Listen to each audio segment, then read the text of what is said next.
நான் கொஞ்சம் நேரம் வேலை பார்த்தாலும் டயர்டாகிறேன், சாப்பிட்ட உடனே கொஞ்சம் நேரத்தில் பசிக்குது அப்படின்னு நினைக்கிறவங்களுக்கு ப்ரோட்டீன் இன்டேக் ரொம்ப கம்மியாக எடுக்கிறீங்கன்னு அர்த்தம். அந்த மாதிரி உள்ளவங்க இந்த லட்டு சாப்பிட்டிங்கன்னா எனர்ஜெட்டிக்காக இருக்கும், ஹெல்த்தியும் கூட. 1/4 கப்பு நிலக்கடலை எடுத்திருக்கேன், அதை நல்லா வறுத்து எடுத்துக்கிறேன். நான் தோல் எடுத்திருக்கேன், நீங்கள் தோல் இல்லாத கூட எடுத்துக்கோங்க. இப்போ அதே கப்பில் 1/4 கப் அளவுக்கு பொட்டுக்கடலை எடுத்திருக்கேன், அதையும் நல்லா வறுத்து எடுத்துக்கலாம். பொட்டுக்கடலை வறுத்து ரொம்ப நேரம் ஆக ஜஸ்ட்டு லைட்டாக ஹீட் ஆனாலே போதும். இதுக்கப்புறம் நான் அதே கப்பில் 1/2 கப் அளவுக்கு பச்சை பாசிப்பயிறு எடுத்திருக்கேன், அதையும் இது கூட சேர்த்துக்கிறேன். ஆனால் பச்சை பாசிப்பயிறு வறுக்கிறது கொஞ்சம் நேரம் ஆகும், ஏன்னா அது கொஞ்சம் ஸ்லோவாக தான் வறுப்படும். நல்லா வறுத்துட்டோன்னா சூப்பராக இருக்கும். பாருங்கள், நல்லா வறுபட்டுருச்சு. இப்போ அதே பற்ற சேர்த்துக்கலாம். ஒரு 20 பாதாம் போல் சேர்த்துக்கிறேன், அதையும் சேர்த்து வறுத்து எடுத்துக்கலாம். இதுக்கப்புறம் நான் 1/4 கப் அளவுக்கு கருப்பு எள்ளு சேர்த்துருக்கேன், அதையும் இது கூட சேர்த்துக்கிறேன். நல்லா கருப்பு எள்ளு வந்து நல்லா பொரியணும். வெள்ளை எள்ளை முடிஞ்சளவு ஸ்கிப் பண்ணிவிட்டு கருப்பில் சேர்த்துக்குங்க, இது நல்லது. இப்போ நல்லா பொரிய விட்டு எடுத்துக்கலாம். எள்ளு நிறையா கால்சியம் சத்து இருக்குது, கண்டிப்பாக ஸ்கிப் பண்ணிடாதீங்க, எலும்புக்கு ரொம்பவே நல்லது. இப்போ இதையும் நல்லா வறுபட்டு எடுத்துக்கலாம்.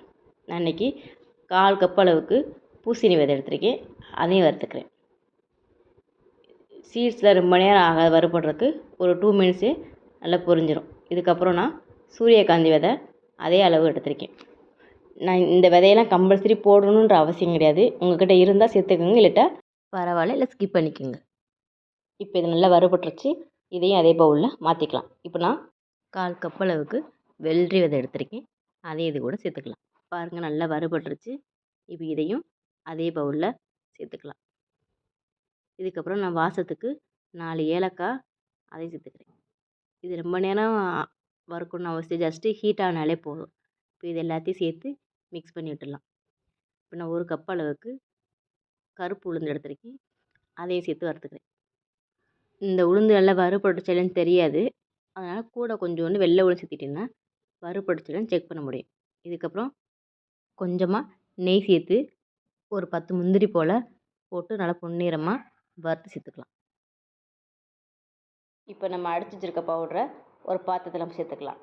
இதுக்கப்புறம் நான் ஸ்வீட் டேஸ்ட்டுக்கு 1/4 கப்பு நாட்டு சர்க்கரை சேர்த்துருக்கேன், அதை ஃபஸ்ட்டு மிக்ஸி ஜாரில் பல்ஸ் மூலம் அடித்து அதையும் இது கூட சேர்த்துக்கணும். நம்ம வறுத்து வச்சுருக்கோம் இல்லையா முந்திரி, இப்போ அதையும் இது கூட சேர்த்து நல்லா மிக்ஸ் பண்ணி விட்டு உருண்டை பிடிச்ச கொண்டு தான்.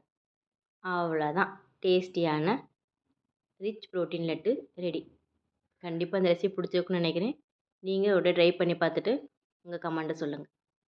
Okay friends, bye, thank you.